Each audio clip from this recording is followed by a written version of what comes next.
Magandang hapon po sa atin lahat. Ayan. Nandito ulit tayo ngayon sa farm ni Mr. Riz, guys, farm ko. Ayan. Pakita ko sa inyo yung ilan sa mga dome na or bulik. Mas kilala sa tawag na bulik. Pakikita ko sa inyo yung iba't ibang klase ng dome ko. Ha? Ito, hindi ko pa ito napasilip sa inyo. Pasilip ko sa inyo yung iba't ibang klase ng dome ko. Ayan. Guys, hulaan nyo kung saan ko kinross to.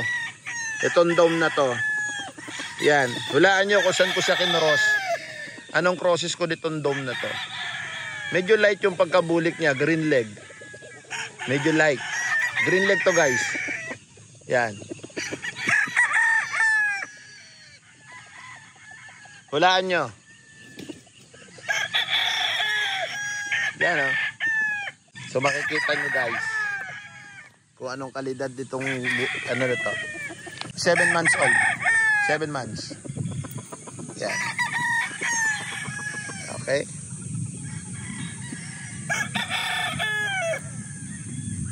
Yan. So another one. Ito medyo dark yung pagka-dome niya, pero green leg din. Green leg din. Ayan. Kung mapapansin mo, medyo straight comb siya. Straight comb. Actually, kasing edad din siya noon, 7 months old ito. Yan, ito yung dome na to. So, guys, etong pangalawa, hulaan nyo ito kung anong, saan ko ito kinross. Pwede nyo i-comment sa baba kung saan ko siya kinross. Comment nyo. Ayan na. Yan, guys, oh. Ito, yung pagka-dome niya, medyo mapula-pula. Ito naman, medyo maitim-itim yung pagkaano niya. Yan, oh. Iba naman ang pagka-dome nito. Pero green leg din, guys. Yan. Green leg din siya. Yan, paki-comment na lang sa baba, guys, kung saan ko siya kinross. Ayan. Magkakaiba sila ng klase ng ulo, ha. Magkakaiba. Yung isa P-comb, yung kanina P-comb, ito straight comb, tsaka yung isang yon, yung pangalawa straight comb din. Yung kanina mahaba ang katawan, ito naman medyo ano yung dibdib, buka yung dibdib nito. Yan, yung size niya, yung height maganda, sakto lang.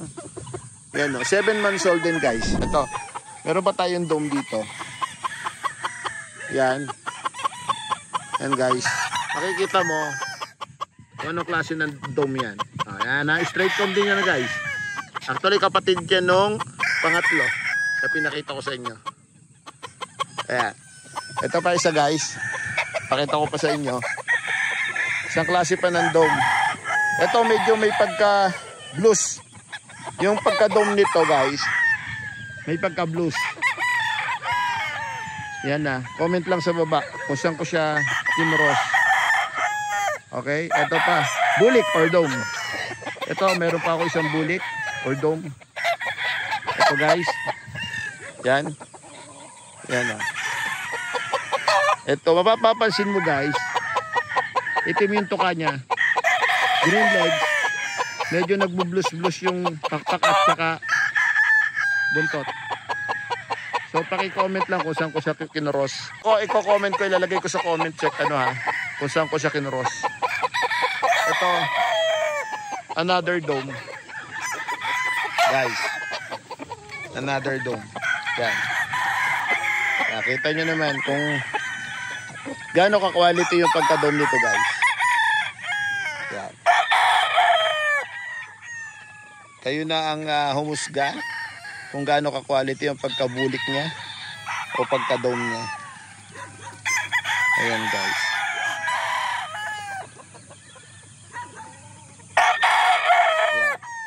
Grabe, ganda. Ganda, guys.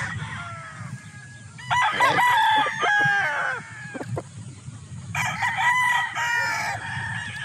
Ito, pakita ko sa inyo yung bago nating palabas na claret. Ito, process natin to, guys. Claret ito, claret. Yan, so as you can see, hindi siya ganun kataas, pero mahaba ang katawan. Sakto lang. Pero claret to, guys. Process to, claret. Yan. Medyo banderado siya, medyo dark yung pagka-red niya. Tapos straight comb siya, yellow-legged. Yan yung mga itsura ng mga claret. Straight comb, diretso yung tuka. Yan, so crosses yan guys. Claret. Yung may mga claret yan, comment ha. Meron kasi ako nakuha na pure na hinahin na claret. Tapos nakakuha ako ng crosses na claret na broodcock. Kinoros ko lang, binalik-balik ko lang. Ito yung kinalabasan.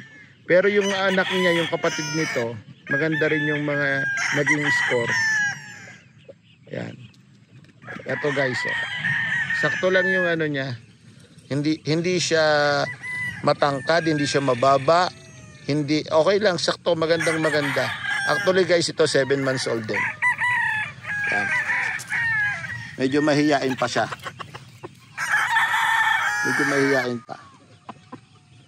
Yan, kaya kung ako sa inyo, yung may mga claret dyan, pwede nyo pantimpla yung claret ka, pwede nyo i-cross pambatet.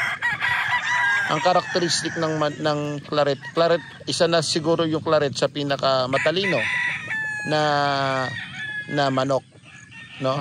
Claret. Kaya ginagamit ng ibang mga breeder pang cross ang claret. Yan. Kaya lang ang problema kasi ng claret guys, hindi siya early maturing. Late maturing ang claret guys, late maturing. Ayan, kaya sa mga stagan, yung iba nanlalaban na, yung claret mo wala pa, hindi pa nanlalaban. Ayan na, pasensya na kayo guys at medyo nadilim na, hapon na. Ito yung claret natin. Mapapansin mo,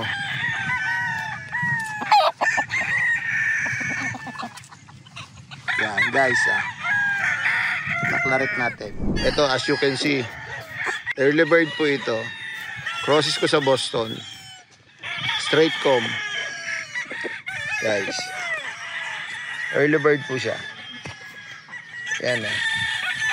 Sa mga naghahanap po ng early bird, marami tayong early bird. Available po early bird natin. Available ang early bird natin.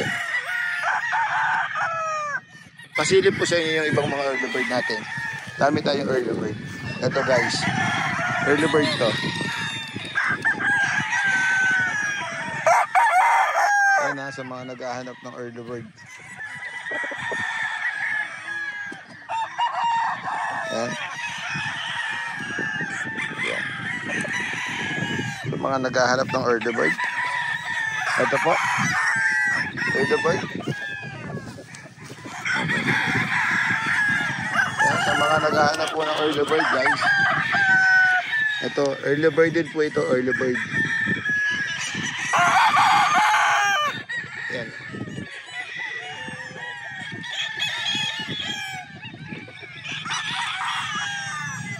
Saktuan lang po. Bulik na may bulsa ang palong. Ayan guys, sa mga naghahanap early bird, ito silap natin, early bird din po ito. Ito naman po mayahin guys, Gilmore po ito. Crosses natin sa Cecil Hatch. Gilmore. Yan na, Gilmore guys, Cecil. Okay, ayan. Ito sweater guys, crosses natin to sa Bruce. Sweater, crosses natin sa Bruce Barnett. Ayan o. Ito, early bird din po ito, early bird guys. Early bird.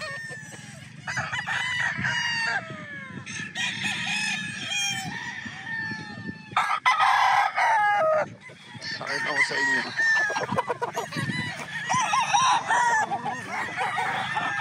Early bird, Gilmore, process natin sa Cecil Hatch. Ayan guys.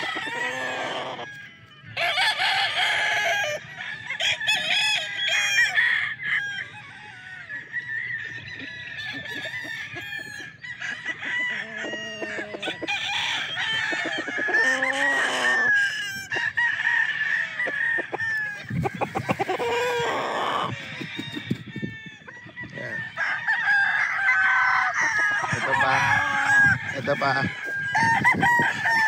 Ayan. Blue legs na dome. Early bird din po yan. Early bird. Early bird siya.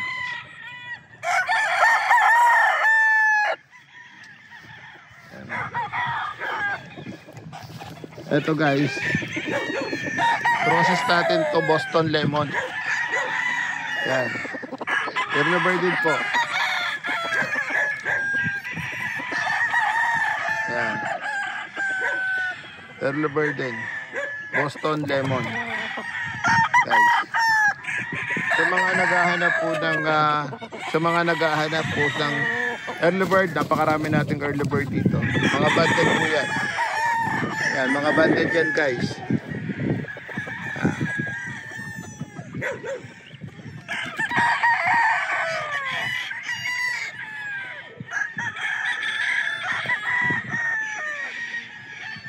Masilip ko sa inyo yung aking mga sinibalang o yung tinatawag sa mas kilala sa tawag na panuksukan. Yung iba panuksukan ng tawag, yung iba naman sinibalang.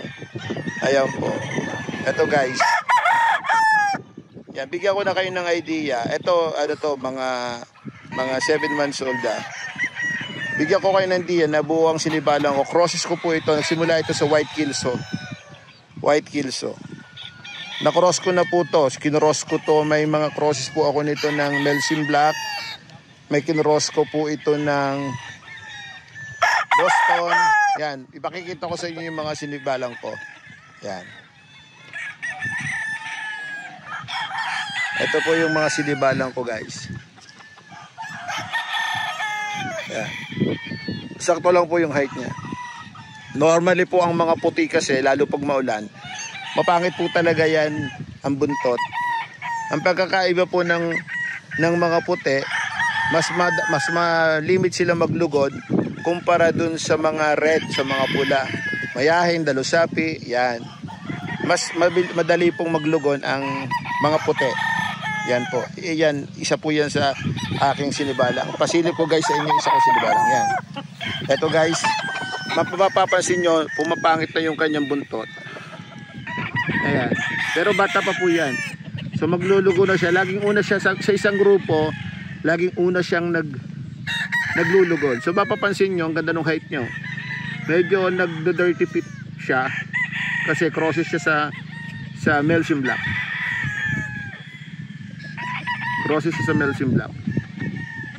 Ayan guys. So. Ito. Sinibalang. O mas kilala sa tawag na ayan, panuksukan. Sa mga sabungan yan, mapapansin nyo, panuksukan. Sino may hilig yan sa mga sinibalang? Okay. Ito guys, pakita ko sa inyo yung isa. Alam nyo, ang hinahanap ko sa sabungan, ito tip lang.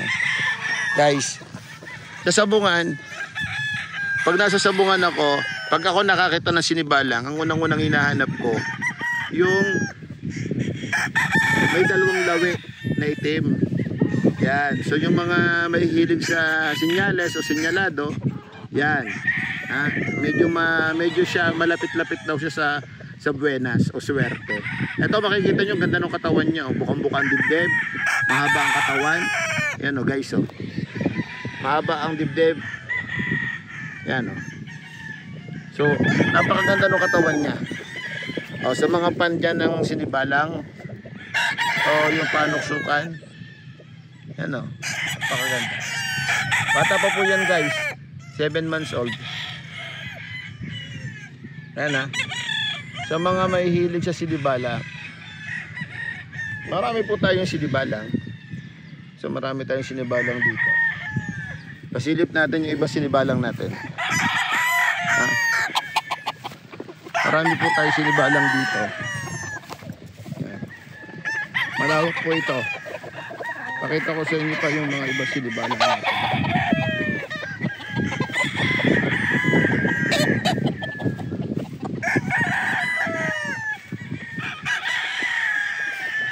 Ito.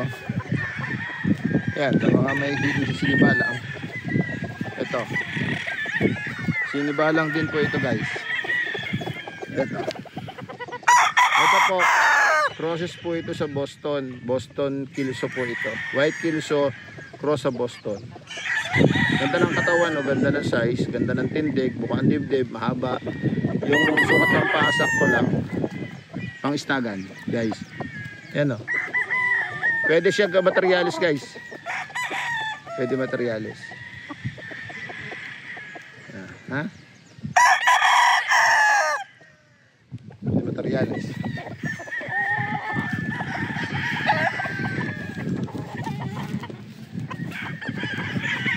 Ito.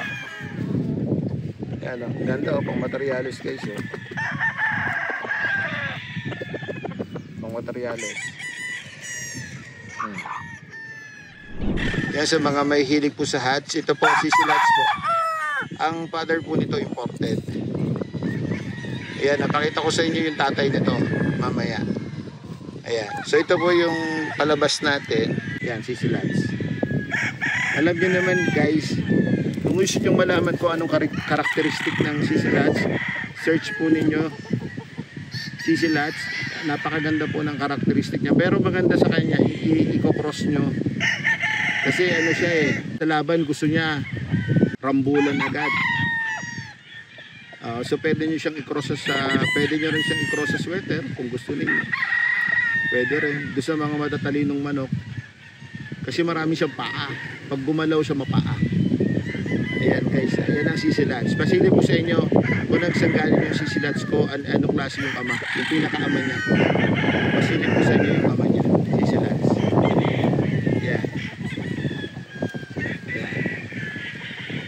Yan po yung CC Lats ko. Ito po yung ama niya. Yan guys, ito yung ama niya. Yan. Ano po ito? Mga 5 years old na, pero pwede pang gamitin. Pwede pang gamitin. 5 years old na po ito, CC Lats. Dito po nanggaling yung CC Lats ko. Yan, tsaka kumuha po ako ng babae na CC Lats. Yan. Pero maganda po i-cross ninyo guys. I-cross po ninyo. Maganda. Yan.